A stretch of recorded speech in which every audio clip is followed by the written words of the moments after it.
Bienvenidos a un nuevo vídeo del canal de piezas. Bien, voy a hacer un vídeo explicando por qué no hay que cambiar piezas en los coches, porque al final lo barato sale caro. Os explico. Nos han traído un BMW, un 320 diésel de 150 caballos, el modelo E46, con un problema en el motor, y es que le falta potencia.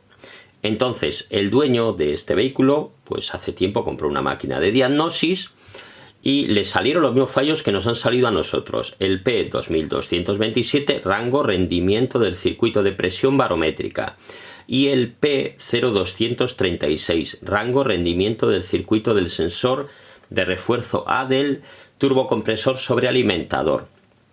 Con esos datos preguntó en foros de internet, esto ya lo he visto en otras ocasiones con otros clientes, y le dijeron que con esos datos el problema seguramente es que tenía mal el sensor MAP y por eso esa pérdida de potencia. Así que lo que hizo fue comprar un sensor MAP y lo cambió él mismo. Volvió a meterlo a la máquina y seguía exactamente el vehículo igual, mismo problema.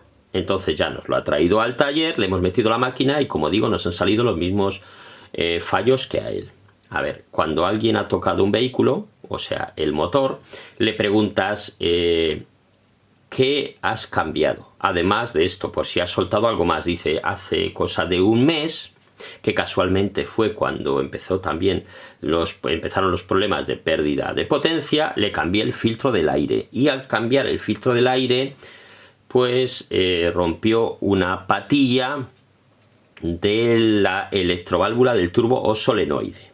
Claro, compró una electroválvula del turbo solenoide, que es la que lleva puesta, y la instaló en el vehículo, y a partir de ahí dice que sí, ahí fue cuando más o menos se empezó a notar esa pérdida de potencia. Claro, ¿cuál era el problema? Viendo además esos dos fallos, normalmente esos fallos suelen venir por una pérdida de vacío. En ocasiones también puede ser un problema del actuador del turbo, ¿vale? Pero normalmente suele ser porque tiene alguno de los manguitos de vacío que está mal o deteriorado y por ahí se pierde vacío. Cuando salen esos dos errores. Aquí el problema que lo que le había pasado es que cuando instaló la electroválvula del turbo o solenoide, aquí le estoy explicando, instaló los manguitos al revés. Puso el que va al turbo hacia la bomba de vacío y el que va hacia la bomba de vacío se la puso al turbo. Por eso salían esos errores y por eso tenía esa pérdida de potencia, ¿vale? Aquí ya se los puse bien, los manguitos, ¿vale? Los manguitos de vacío o los tubos de vacío. Y una vez puestos se borraron los errores y el vehículo ya anda como debe, ¿vale? Bueno, aquí os dejo este vídeo cortito. Si os ha sido de utilidad, pues no olvidéis dar un like y suscribiros al canal.